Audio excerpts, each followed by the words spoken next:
Pero todavía me parece que estamos lejos de saber qué fue lo que pasó. No, estamos lejísimos, o sea, pocas veces estuvimos tan lejos de saber algo como en este caso. Entonces, lo notable es que estando tan lejos de saber, aparecieron hipótesis así, un rayo, fue fulminado por un rayo. Y realmente, yo la verdad que no iba a hablar de nada, porque digo, en estos casos, es más, vengo a hablar para decir que no hay que hablar, porque es una cosa absurda empezar a hacer hipótesis. Y cuando escuché lo del rayo dije, no. Domingo 31 de mayo de 2009, Río de Janeiro, Brasil. Eran las 10 de la noche en el Aeropuerto Internacional Galeão. 216 pasajeros se estaban preparando para embarcar en el vuelo 447 de Air France con destino al aeropuerto Charles de Gaulle de París. La aeronave era un Airbus A330-200 de 4 años de antigüedad, cuya matrícula era Foxtrot Golf Zulu Charlie Papá. El A330 es uno de los aviones más fiables de la industria, con un registro de seguridad impecable. De hecho, esta misma aeronave era el A330 más nuevo de Air France. Junto con los pasajeros, también había 12 tripulantes, totalizando 228 personas a bordo. El vuelo tenía una duración de 11 horas, y puesto que superaba el límite de 10 horas para 2 pilotos, en esta ocasión había 3 pilotos. El comandante era Marc Dubois.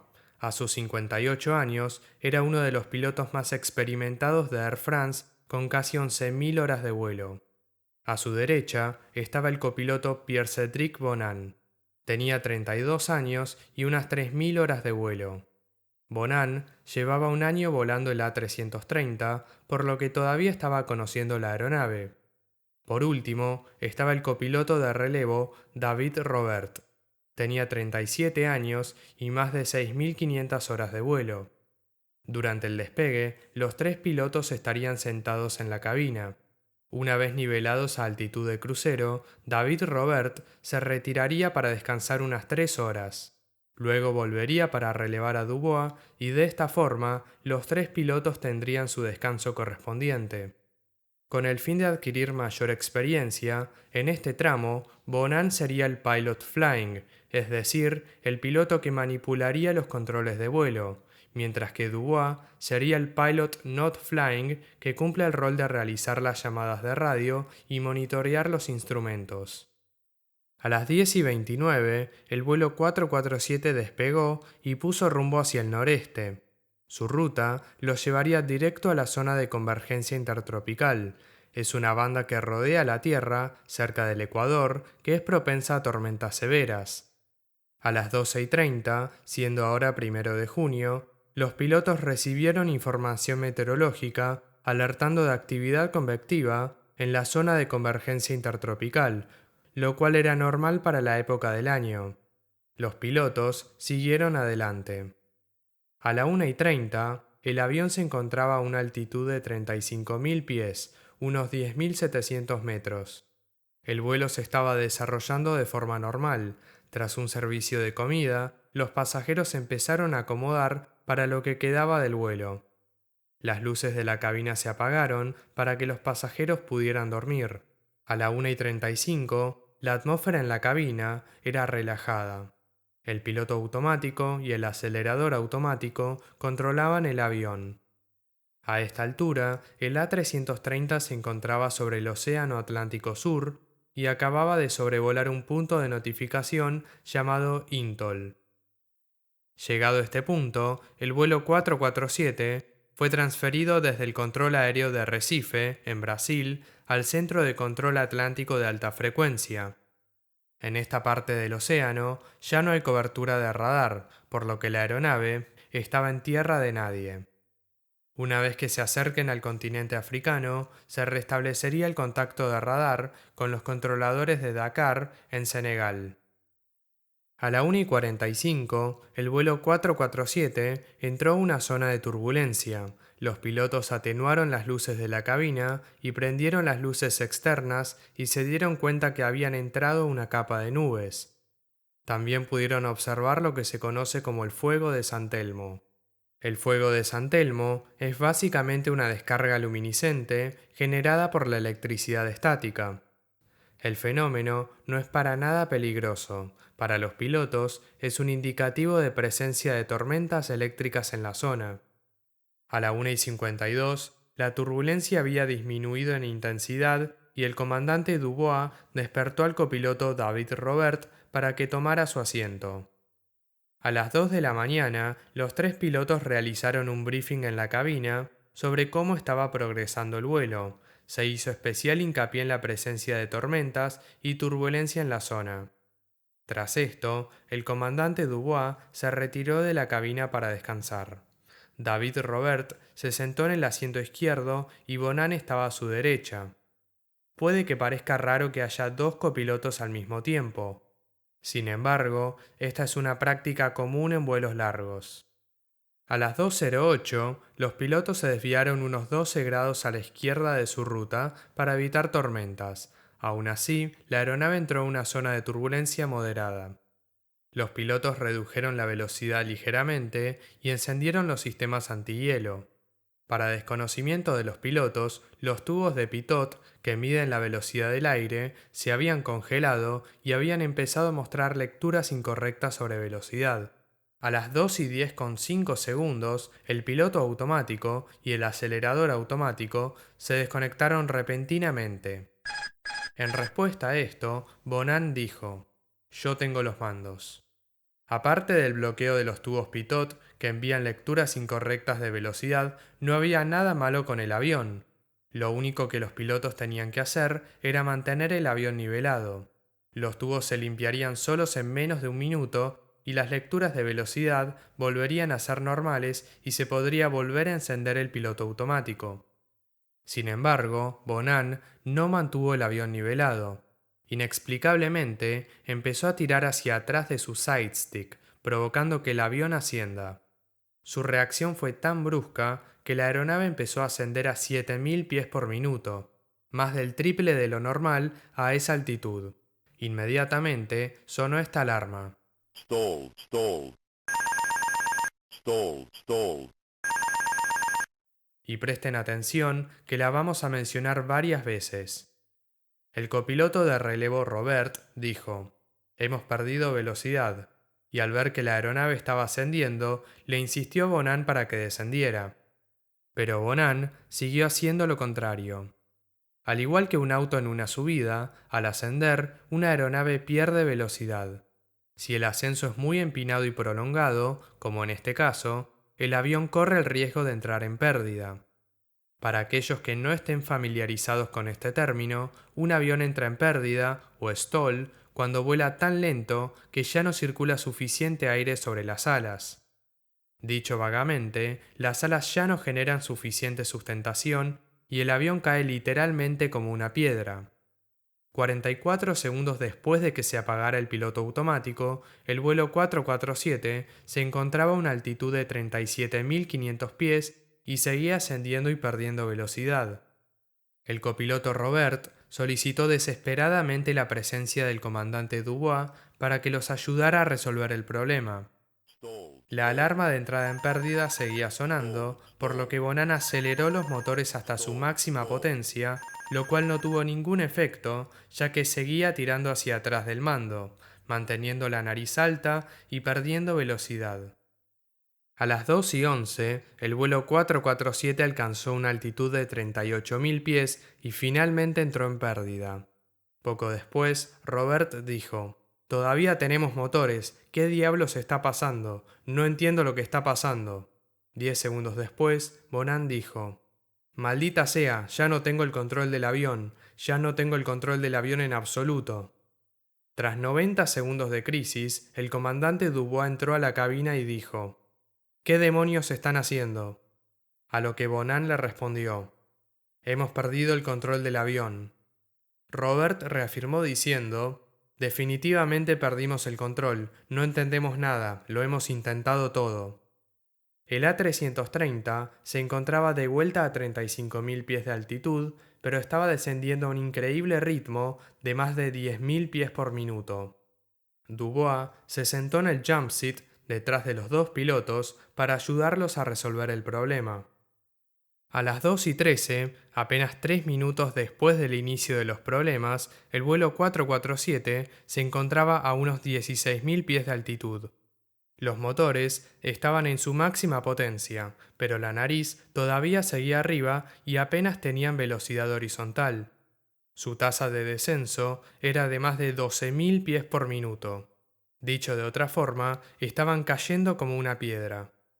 Pero ¿por qué la aeronave seguía estando en pérdida?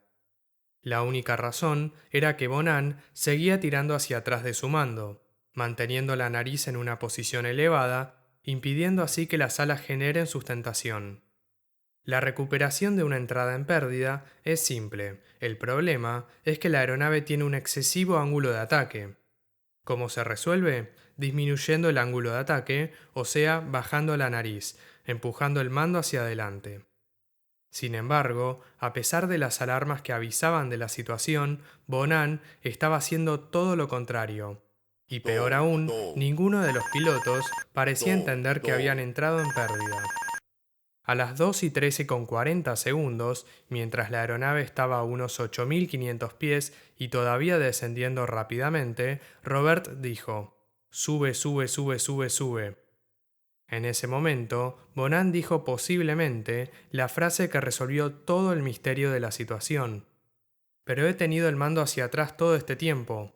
Inmediatamente, Dubois dijo: No subas». Robert asumió el mando y empujó su sidestick hacia adelante para bajar la nariz. El avión empezó a ganar velocidad, pero todavía seguía descendiendo rápidamente. El océano se estaba acercando cada vez más. A una altitud de 2.000 pies, los sensores detectaron la superficie del océano y activaron nuevas alarmas. Se estaban quedando sin altitud y sin tiempo. Las últimas palabras de los pilotos fueron: «Maldita sea, nos vamos a estrellar, no puede estar pasando». ¿Pero qué está pasando? 10 grados de pitch. A las 2:14:27 segundos, el vuelo 447 se estrelló en el Océano Atlántico. La aeronave todavía estaba en una condición de pérdida y descendiendo a 11.000 pies por minuto. El avión quedó completamente destruido y los restos se hundieron. Todas las 228 personas a bordo murieron instantáneamente. Durante las primeras horas después del suceso, el accidente fue un completo misterio. El avión no se había declarado en emergencia y nadie sabía precisamente dónde podía estar. En esta etapa inicial, el caso era comparable al vuelo MH370 ocurrido en 2014. Parecía que el avión había desaparecido sin dejar rastro. Recién 5 días después del accidente, se encontraron los primeros restos flotando en el océano. A esta altura, era obvio que no había sobrevivientes. No voy a detallar el proceso de búsqueda de los restos porque tomó mucho tiempo. Para que se den una idea, el campo principal de restos, junto con las 2 cajas negras, fue descubierto en mayo de 2011, casi 2 años después del accidente, a una profundidad de más de 4.000 metros. Ya con los datos de las cajas negras y el informe final de la BEA, podemos sacar conclusiones. Primero que nada, al momento del inicio de los problemas, había 2 copilotos en la cabina, algo que no debería ser un problema en esta etapa del vuelo. Pero, ¿quién realmente estaba al mando? David Robert, que estaba sentado en la izquierda, era mucho más experimentado que Bonan, pero al mismo tiempo, Robert era el copiloto de relevo. Entonces, ¿quién tendría la última palabra ante una emergencia? Desafortunadamente, la confusión sobre sus roles se volvió crítica cuando los tubos de pitot del avión se bloquearon. Al no contar con información confiable de velocidad, el piloto automático se apagó. Bonan, al ser el pilot flying, tomó los controles. Por más que pueda sonar como una emergencia grave, la verdad es que el bloqueo de los tubos pitot no se considera en absoluto catastrófico. Lo único que los pilotos tenían que hacer era mantener el avión nivelado y el problema se resolvería solo. En este caso, los tubos de pitot estuvieron tapados de hielo durante menos de un minuto. Después, las lecturas sobre velocidad volvieron a ser válidas.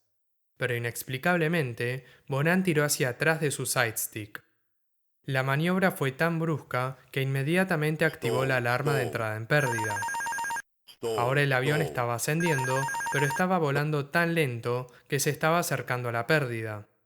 De todas formas, los pilotos parece que ignoraron la alarma. Esto, al igual que muchas cosas que seguiremos viendo, es muy extraño, pero hay una explicación. Como dije antes, el Airbus A330 es uno de los aviones más avanzados del mundo. Todos los aviones de Airbus operan bajo un sistema llamado Fly-by-Wire. Los comandos de un piloto pasan por una computadora que luego envía señales a los actuadores de los controles de vuelo. La mayoría del tiempo, la computadora opera bajo lo que se conoce como Normal Law. Esto significa que la computadora nunca dejaría que el piloto ponga el avión en una entrada en pérdida, incluso si lo hiciera intencionalmente. Por lo que los pilotos del vuelo 447, aunque escucharon la alarma, seguramente pensaron que era imposible que su avión entre en pérdida. Desafortunadamente, para inconsciencia de ellos, al perder información de velocidad, la computadora empezó a operar bajo el régimen de Alternate Law. Una vez que esto ocurrió, el avión perdió muchas de las protecciones que tenía, incluyendo la de entrada en pérdida. Dicho de otra forma, bajo Alternate Law, los pilotos podían hacer que la aeronave entre en pérdida, y así ocurrió. Otro factor importante fue la falta de CRM, Crew Resource Management, o gestión de los recursos de la tripulación. Este concepto consiste en la óptima utilización por parte de la tripulación de todos los recursos disponibles para asegurarse operaciones de vuelo seguras y eficientes. Desde ya, esto incluye la resolución de emergencias. La clave para un buen CRM es la comunicación. Al mirar las transcripciones y acciones de los pilotos, podemos ver que en esta cabina no hubo CRM. Básicamente, ningún piloto cooperó para resolver la situación. No estaba claro quién era responsable de qué y quién hacía tal cosa. Este puede que sea el resultado de tener dos copilotos en la cabina. En fin, el CRM en esta cabina se vio tan afectado que fue necesario llamar al comandante de su descanso para resolver la emergencia. Incluso con el comandante Dubois en la cabina, no le fue posible evitar el accidente. En los últimos 45 segundos del vuelo, tanto Robert como Bonan estaban usando sus respectivos sidestick. Lo más alarmante de esto es que los estaban moviendo en direcciones opuestas, lo cual activó la siguiente alarma. Dual input. Bonan seguía tirando hacia atrás y Robert hacia adelante. El resultado es que los dos estaban anulando sus comandos. Incluso al momento del impacto, ninguno de los dos pilotos estaba coordinando sus acciones. No solo hubo una mala comunicación entre los pilotos, sino también una falta de conciencia situacional. Por ejemplo, en medio de la caída, los pilotos dudaron si estaban ascendiendo o descendiendo, aunque era obvio que estaban descendiendo.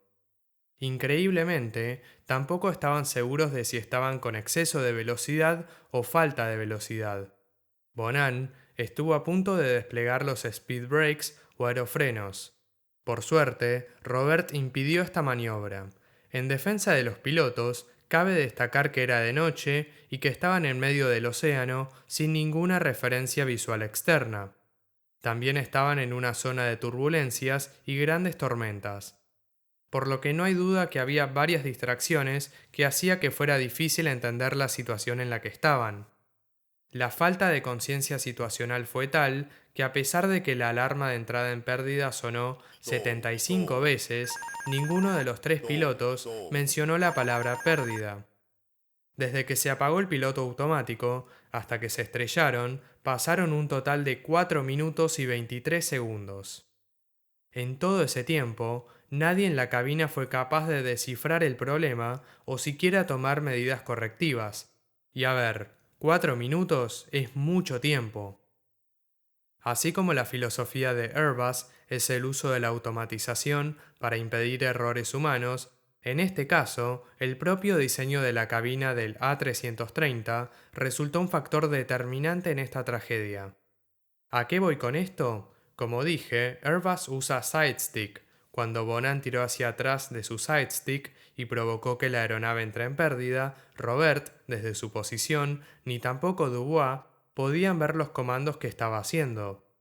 Y a diferencia de la mayoría de aviones, incluidos los de Boeing, los comandos del Airbus no están unidos mecánicamente. Es decir, cuando Bonan tiró hacia atrás, el sidestick de la izquierda, el de Robert, no se movió, por lo que no había forma de que nadie en la cabina pudiera ver que Bonan era el que estaba causando la entrada en pérdida. Recién cuando dijo, pero he tenido el mando hacia atrás todo el tiempo, Robert y Dubois entendieron el problema. Por último, tenemos que evaluar la causa más compleja e inentendible de esta tragedia: las acciones del copiloto Pierre-Cédric Bonan. Como dijimos varias veces, Bonan solamente tenía que mantener el avión nivelado unos segundos y el problema de los tubos pitot se resolvería solo.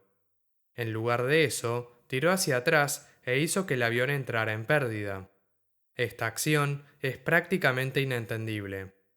Un piloto aprende lo que es una entrada en pérdida en sus primeras horas de vuelo, y aunque es una condición que debería evitarse a toda costa, más aún en un avión de pasajeros, la recuperación es muy fácil. Simplemente hay que empujar el mando hacia adelante, o sea, bajar la nariz para ganar velocidad, nada más que eso. Pero Bonan hizo todo lo contrario. Incluso cuando Robert le dijo que dejara de ascender y tras escuchar la alarma de pérdida 75 veces. ¿Por qué un piloto cometería un error tan básico? La única explicación es que posiblemente Bonan estaba tan abrumado que recurrió a su instinto básico. En este caso, le decía que tenía que ascender para dejar de caer. Por eso levantó la nariz y con eso cobra sentido el hecho de que haya aumentado la potencia de los motores. Aún así, las acciones de Bonan son un motivo de gran controversia y críticas. It's difficult to explain that. I just don't know why he did that. And there's nothing to you that makes sense on any experience or intellectual level about pulling back when you should push forward? No. Nothing at all. Podemos hablar largo y tendido de este asunto y barajar infinidad de hipótesis, pero lamentablemente nunca sabremos a ciencia cierta por qué hizo lo que hizo. En este asunto solo podemos especular. ¿Cómo podemos resumir este accidente? La tragedia es perfectamente comparable a la historia del Titanic. En su viaje inaugural, el Titanic era el barco más grande, lujoso y moderno del mundo. También era aclamado como un barco insumergible. Sin embargo, todos sabemos cómo terminó la historia. De la misma manera, los aviones se han vuelto tan avanzados que muchos piensan que es imposible que se estrellen. Desafortunadamente, los avances en la tecnología de los aviones, y con esto me refiero específicamente a la automatización, jugó un papel clave en esta tragedia y en la industria. A lo largo de los años, la automatización hizo a los aviones más seguros y redujo la carga de trabajo de los pilotos. Tal es así que los aviones vuelan prácticamente solos. Sin duda, un gran beneficio, pero ¿qué pasa cuando la automatización falla y los pilotos tienen que volar manualmente? En este caso, los pilotos fueron tan dependientes de la automatización que no supieron reconocer una entrada en pérdida ni tampoco resolverla en el lapso de más de 4 minutos. Por eso, lamentablemente, tenemos que admitir que la automatización, en cierta forma, quitó mucha autoridad y criterio a los pilotos. Puede que el vuelo 447 sea un caso aislado o un verdadero problema generalizado en la industria. Ustedes decidirán.